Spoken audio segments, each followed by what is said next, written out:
ఆమోసు గ్రంథము 9వ అధ్యాయం 2వ వచనము. వారు పాతాళములో చొచ్చిపోయినను అచ్చటి నుండి నా హస్తము వారిని బయటికి లాగును.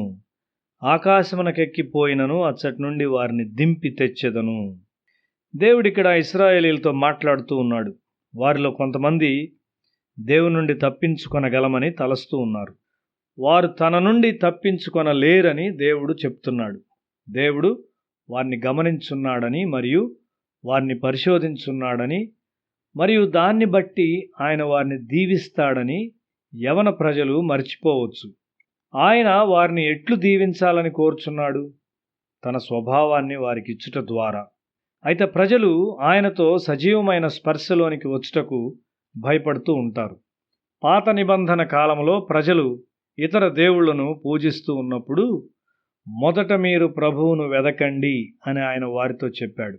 తరువాత ఆయన మోషే ధర్మశాస్త్రమును ఇచ్చాడు. వారికి ధర్మశాస్త్రము ఇవ్వబడిన తరువాత మీరు మొదట దేవుని రాజ్యమును మరియు ఆయన నీతిని వెదకండి అని ఆయన వారికి బోధించాడు. ఆయన రెండింటినీ ఒకే సమయంలో బోధించలేకపోయాడు. విద్యార్థులకు నీవు బీజగణితం చెప్పకుండా గణాంకాలని బోధించలేవు. గణాంకాలని అర్థం చేసుకోవడానికి బీజగణితాన్ని నీవు ఎరిగి ఉండాలి.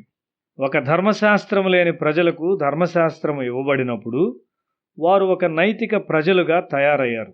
ఇంకా వారి సహోదరుల నుండి నీ వంటి ప్రవక్తను వారి కొరకు పుట్టించెదను, అతని నోట నా మాటలు నుంచుదును, నేను అతనికి ఆజ్ఞాపించినది యావత్తు అతడు వారితో చెప్పును అని ద్వితీయోపదేశకాండము 18వ అధ్యాయం 18వ వచనములో దేవుడు చెప్పాడు.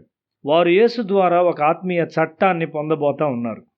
క్రీస్తు వచ్చినప్పుడు ఆయన వారికి నిజమైన జీవాన్ని అనగా తన జీవాన్ని తెచ్చాడు. ఆయనలో వాగ్దానం ఉన్నది. యెహెజ్కేలు గ్రంథం 36వ అధ్యాయం 26వ వచనము, నూతన హృదయం మీకు ఇచ్చెదను, నూతన స్వభావం మీకు కలుగజేసేదను, రాతి గుండె మీలో నుండి తీసివేసి మాంసపు గుండెను మీకు ఇచ్చెదను. మోషే మండుచున్న పొదలో దేవుని చూచాడు. శిలువ మీద రక్తము కారుచున్న ఆయన కుమారునిలో మనం ఇప్పుడు దేవుని చూస్తూ ఉన్నాము. అవి దేవుని యొక్క రెండు చాలా వ్యత్యాసమైన భాగాలుగా ఉన్నాయి. శిలువ దేవుని యొక్క ఒక నూతన భాగమై ఉన్నది. దానిలో ప్రజలు దేవుని ప్రేమను చూచెదరు. యేసు తప్ప మరెవరు దేవుని ప్రేమను బయలుపరచలేదు. పాత నిబంధన ప్రవక్తలైన ఏలియా లేక మోషే మరెవరు దేవుని ప్రేమకు ప్రతినిధులుగా ఉండలేరు. క్రీస్తులో కృప మరియు సత్యము కలుసుకొన్నాయి. 85వ కీర్తన 10వ వచనము, దావీదు దేవుని చేత దీవించబడినాడు. అతడు ఒక రాజకిరీటాన్ని సంపాదించుకున్నాడు. అయితే యేసు ఒక ముండ్ల కిరీటము మరియు శ్రమలతో మనకు కనిపిస్తూ ఉన్నాడు. అయినప్పటికీ ఆయన రాజుల రాజుగా ఉన్నాడు. దురదృష్టవశాత్తు క్రైస్తవులు భక్తిలో కొంత దూరం మాత్రమే వెళ్తున్నారు. వారు దేవుని నుండి దీవెనలు కోరుచుంటారు. అయితే దేవుని కొరకు వారు ఏమి చేస్తున్నారు? ఏమీ లేదు. మీ పిల్లల్లో ఒకడు దేవుని సేవించాలని కోరినట్లయితే మీరు బాధపడతారు. అక్కడ త్యాగం లేదు. త్యాగం విషయమునకు వచ్చినప్పుడు మీరు వెనుదీస్తారు. మీ సంతోషము మరియు ఆరోగ్యం కొరకు మీరు దేవుని వెతుకుచుంటారు. అనేకమైన దీవెనలను పొందుకొనుటకు మీరు దేవుని వెతుకుచుంటారు. ఎంత క్రయమైనా దేవుని వెతుకువారిగా మీరు ఉన్నారా? ప్రభుత్వం మీకు వ్యతిరేకంగా వెళ్తున్నట్లయితే మీరింకా దేవుని వెతుకుచూ ఉంటారా?